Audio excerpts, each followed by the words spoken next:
Muchísimas gracias, María Raquel. Gracias a Zair y a Juan por esta invitación a participar en este foro de hoy. Para mí es de verdad, me complace particularmente por varias razones, porque estamos celebrando el Día de la Justicia Internacional Penal.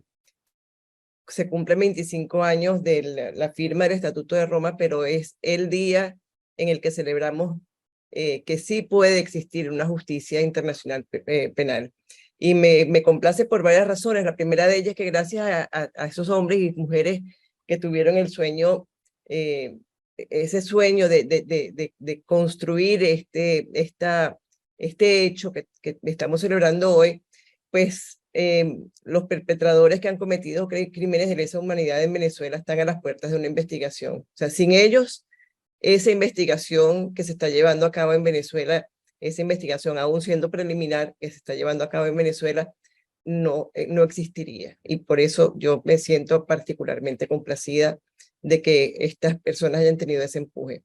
Y la segunda es que siendo mi tema de especialización en las negociaciones internacionales, reconocer este éxito del multilateralismo de verdad me llena de esperanzas. Me llena de esperanzas en un momento en el que hay muchas críticas hacia la ONU, hay muchas críticas hacia el sistema multilateral, hacia su ineficacia y hacia su incapacidad de llegar a acuerdos. Pero no quiero decir con esto para nada que la Corte Penal Internacional es un ente perfecto. Sabemos perfectamente, sabemos muy bien que a través de los años se ha ido perfeccionando y que los estados han ido normando para hacer de este tribunal un ente más eficaz. Pero esas imperfecciones fundamentalmente son producto de ese mínimo común denominador aceptable para los negociadores. O sea, para que los negociadores puedan todos acordar algo, se necesita tener ese mínimo común denominador. Y por eso los acuerdos terminan siendo pues un reto y todo el mundo queda de alguna manera inconforme, ¿no? Y justamente de eso quiero conversar con ustedes hoy. Yo no soy abogado, no soy penalista, conozco de la materia de derechos humanos por lo que me ha tocado trabajar aquí en Ginebra, pero sobre todo conozco de cómo funcionan esos mecanismos de una negociación. Una negociación multilateral suele tener muy poco glamour y en cambio tiene muchas horas de trabajo árido, de trabajo muy aburrido, de cientos de reuniones para avanzar muy poco. Y el resultado final normalmente deja a la mayoría contenta porque se acabó la negociación finalmente, pero inconforme, porque saben que pudo haberse hecho mucho más. No llegar tan lejos como uno aspiraría es hasta cierto punto lógico, porque las Naciones Unidas están conformadas por 193 países y cada negociación debe conjugar visiones, culturas, religiones, sistemas políticos, intereses y bueno, un sinfín de otras consideraciones. En el particular, en el caso de la negociación del Estatuto de Roma, que hoy celebramos, estamos hablando de una negociación particularmente compleja porque se trata de la creación de una nueva organización. Hoy justamente en el periódico El Nacional de Venezuela, Víctor Rodríguez Cedeño, el embajador, amigo y embajador negociador de este texto, decía, y quiero citarlo porque me gustó mucho esto que decía él: el estatuto es un texto complejo que recoge un código de derecho internacional penal y un código de derecho procesal, producto de arduas negociaciones en las que se consideraron visiones distintas, políticas, culturales, religiosas y aunque no necesariamente opuestas, el derecho anglosajón de un lado y el derecho continental principalmente. La Corte funcionará no como un órgano superior de los órganos nacionales, sino como una instancia complementaria que ejercerá su jurisdicción cuando los tribunales nacionales no puedan hacerlo o cuando no tengan intención de hacerlo para sancionar a los responsables de crímenes internacionales. Estos dos párrafos que tomé de su artículo de hoy me parece que que ilustran globalmente lo que fue la creación de este ente que es la Corte Penal Internacional que se hizo a través del Estatuto de Roma. Sí quiero resaltar que así como hace 100 años nadie estaba hablando de un sistema universal de derechos humanos, así la idea de crear una instancia que permitiera juzgar el horror de las guerras nace en el siglo XIX y no es sino hasta el 1998, las puertas del nuevo milenio, o sea, estamos hablando de más de un siglo después, que esa idea se concreta en el Estatuto de Roma. Eventos como Versalles, Nuremberg, Tokio, la ex Yugoslavia, Ruanda, son hitos que van marcando el camino a la comunidad internacional para que vaya hacia la creación de esta corte con unas competencias específicas y que le permita luchar en contra de la impunidad hasta erradicarla, sobre todo para sancionar los autores de crímenes internacionales que recoge el estatuto, pues genocidio, crímenes de guerra, crímenes de lesa humanidad y agresión. En lo que concierne a mi área, que es lo que venía a compartir con ustedes hoy, ¿qué permite que se concrete esta negociación? En realidad la geopolítica. Lo que lo permite es una dolorosa y triste ventana de oportunidad que dio la geopolítica. La caída del muro de Berlín por un lado, el desmoronamiento de la Unión Soviética por otro, y la guerra de los Balcanes que deriva de ello. Era un país de la antigua órbita soviética que estalla en 1000 pedazos. Y estas tensiones de la Guerra Fría que habían desaparecido y estaban dando paso a un nuevo orden que, aunque estaba igualmente basado en normas, tenía un nuevo nivel de ambición. De alguna manera, los crímenes de Yugoslavia, de la ex Yugoslavia, hacen que este anhelo de justicia se vuelva una necesidad. El genocidio de Ruanda hace realmente que el sistema internacional entienda que la idea de crear este estatuto, este ente, esta corte independiente y permanente, se haga impostergable. Pasemos ahora a otro aspecto, porque no tengo mucho tiempo para pues, ampliar en todos estos temas. Pasemos más bien al cómo se logra este acuerdo. Y aquí entramos realmente en lo que es el tire y encoge de una negociación, en lo que es la práctica de una negociación. Ciertamente cada negociación es distinta y cada tema debe ser abordado por expertos de distintas índoles, y en toda negociación internacional y multilateral intervienen muchos actores. En una negociación multilateral esto es todavía mucho más claro y más complejo. Los actores formales, es decir, los estados, que serían lo que llaman en inglés el track one, tienen la representación oficial, pero están trabajando junto con toda una serie de actores informales, junto con o en contra de toda una serie de actores informales, que es lo que conocemos como el track two. Entonces, ¿quiénes son estos actores informales?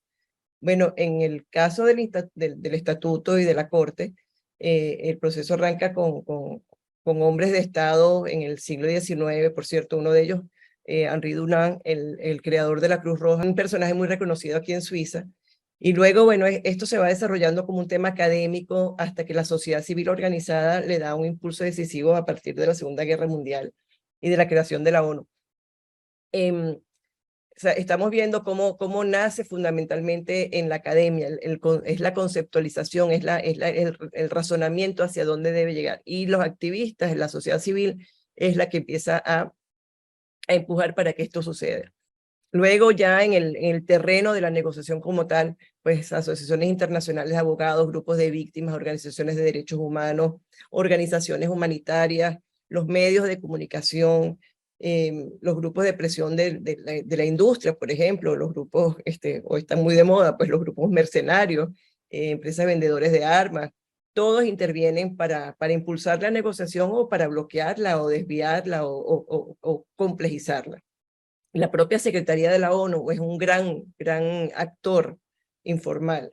No olvidemos que las negociaciones fueron llevadas a cabo en el marco de la ONU y se debatía si iba a ser un órgano subsidiario del Consejo de Seguridad o si tendría un carácter independiente.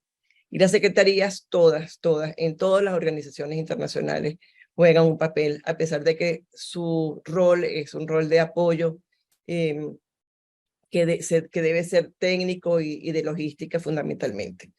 Ninguna de estas personas que acabo de mencionar anteriormente están sentadas en la mesa de negociación, salvo si acaso la secretaría para tomar nota, para apoyar, para apoyar a quien preside, para atender a los funcionarios y bueno, y los servicios de documentación, interpretación, etcétera. Pero en realidad se conectan entre sí, se crean alianzas, se contactan con los representantes gubernamentales, con otros funcionarios de la ONU, etcétera. Entonces la Secretaría, a pesar de que tiene un rol administrativo, es también un actor muy importante en un proceso de negociación. Pero también tenemos los actores formales, que son los estados. Y en el grupo de los estados, pues vamos a tener al grupo de amigos, que son quienes están impulsando esto. Ahí, por cierto, estaba Venezuela, fue parte de este grupo de amigos, y hay otros que obstaculizan. Y en el caso del Estatuto de Roma, ni Estados Unidos, ni China, ni Rusia, ni India forman parte de la instancia internacional. Ellos estuvieron obstaculizando desde el principio y querían, bajo distintos argumentos, soberanía nacional, independencia, un ente innecesario, pues buscaban la manera de cortarle las alas a esta iniciativa y a esta negociación. Estos actores formales deben preparar su posición nacional en capital con las fuerzas activas del Estado que representan. Entonces están en permanente comunicación. El que está en Nueva York o en Roma, pues fue donde finalmente se adoptó la decisión, se adoptó el estatuto. Ellos tienen que estar en permanente comunicación con su capital. Y la capital, al mismo tiempo, la Cancillería, el Ministerio, va a estar en comunicación con todas estas fuerzas vivas, con todos estos entes que han estado colaborando y que han estado coordinándose para fijar esa posición nacional. Entonces, la posición nacional se lleva a este espacio multilateral, y en el espacio multilateral se intercambia a través de reuniones bilaterales o reuniones, consultas bilaterales o reuniones trilaterales o pequeños grupos, todo esto en un modo informal, con tanto los actores informales como con los actores formales. Y a la vez se van llevando a plenarias que pueden ser formales, pero también pueden ser no formales, o sea, pueden ser plenarias informales donde todo el mundo puede abordar la negociación en todo lo que refiere al vocabulario, el lenguaje, la redacción, aparte de los temas de fondo. Y así a modo de anécdota, características de este tipo de negociaciones es que cuando se llega a un impasse, se paran los relojes. Auténticamente el reloj ya no existe en la sala porque vivimos más en el mundo digital, pero en aquella época se paraba el reloj de la sala y se dejaba marcado en la hora en la que se había creado el impasse hasta que se resolviera el impasse, y entonces se continuaba la negociación. Es una cuestión simbólica, ciertamente, pero lo que denotaba esto era justamente que la necesidad de abordar y de avanzar estaba jugando siempre contra el tiempo. En el caso del estatuto, la fórmula que se utilizó fue poner una fecha límite rígida, que fue la fecha en la que el texto finalmente fue adoptado, 17 de julio del 98. Y el texto en sí mismo estaba plagado de corchetes, o sea, corchetes para indicar que había algún país que no estaba de acuerdo con ese lenguaje que se estaba utilizando para ese párrafo, para esa frase. Después de haber adoptado el estatuto, posteriormente siguieron negociando, pero con la presión añadida de que ya era un texto adoptado por la Asamblea y que no había marcha atrás. Entonces yo con esto lo que quería era transmitirles a todos que una negociación, cualquiera que ella sea, es una negociación muchísimo más compleja de lo que uno ve en el resultado final, que a consecuencia de toda esta cantidad de reuniones y de intercambios y de impases y de desacuerdos y de coordinación a lo interno y coordinación a lo externo y de coordinación con los aliados y confrontación con los que no estoy de acuerdo, hace que las negociaciones sean muy lentas, más allá de el hecho mismo de que pueden ser dos ordenamientos jurídicos distintos o que pueden haber fuertes tendencias, si es una teocracia, si es hay un tema religioso de por medio, un tema cultural, etc. El hecho de que tengamos un estatuto de Roma hoy en día, de la calidad que lo tenemos en este momento, tiene que ser una razón para congratularnos todos.